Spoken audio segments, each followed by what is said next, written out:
Hello, everybody out there in YouTube land. It's been a long winter, and let me tell you, it's been a long ride. And today we're looking at a bike I'm going to call Scraps. And if you've been following my other videos, this is what I ended up with. So this is Scraps. Scraps is made entirely of scrap parts that I found. As true to my style, I do not use new stuff except the engine kit that I modify, and if you watch my other videos you'll see how I modify them. And what I like about this frame more to other frames, I rode this to work today and it did not work out. I ended up really pulling a tail skid in the parking lot just before I got to work, so it wasn't so bad. I had to limp it back in pedal mode, if you know what that's like. And it was the first ride. I was actually pretty impressed at how far I got in the first kilometer. If you're expecting these things to go like perfectly the first kilometer when you start building your own motorized bike, forget about it, because it doesn't work that way. You need a lot of shake-in time, and shake-in time is important. And during shake-in time, lots of stuff goes wrong.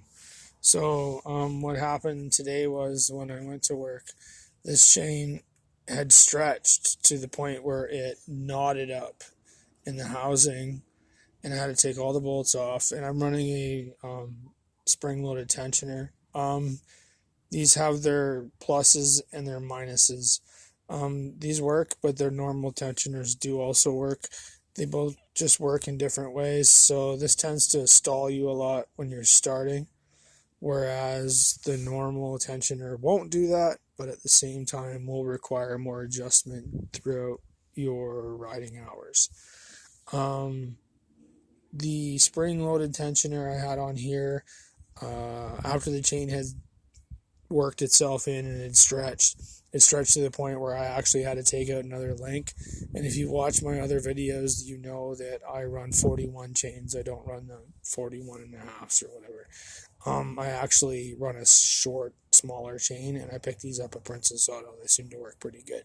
They're a standard machine size chain, so you can get a higher quality chain just by switching to a 41 chain, but there is a drawback in that the 41 chain is going to wear differently into your sprocket and your front sprocket throughout the life of the bike.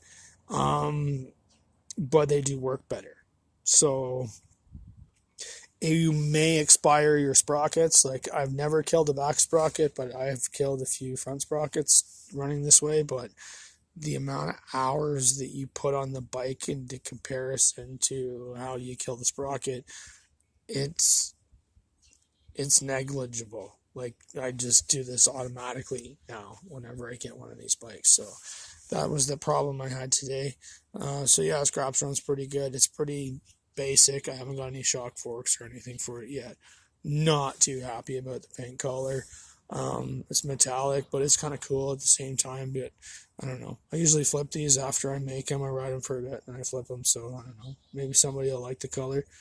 But yeah, if you like these videos, give us a thumbs up and subscribe. I'm still around. I'm still riding around. Just not in the city anymore. I had to get out of Edmonton. It was just a little bit too much. So yeah, still doing my thing. Still posting videos. And yeah, give us a thumbs up and subscribe. And if you got a bike, yeah, man, please show it.